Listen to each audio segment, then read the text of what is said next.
Ella es la dueña de los 9 mares, de toda la tierra. Orilla Madre perdió a sus hijos por salvar el planeta. Vesícula, pelos, huesos de antebrazos y caderas. Dueña del gran cementerio, el dinero, la salud, la alegría, la tristeza y la potencia. Madre de madres, creadora de la vida.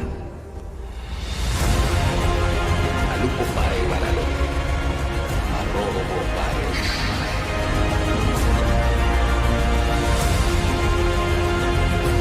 Atotó babaluaye paishamana. Heroíza regente para el 2022 y la multiplicada es Odoya, Awe, Lama. La Cabala de los Orisha, doctrina unificada, regla de Shalwa Ganshu, diciembre 13, 2023.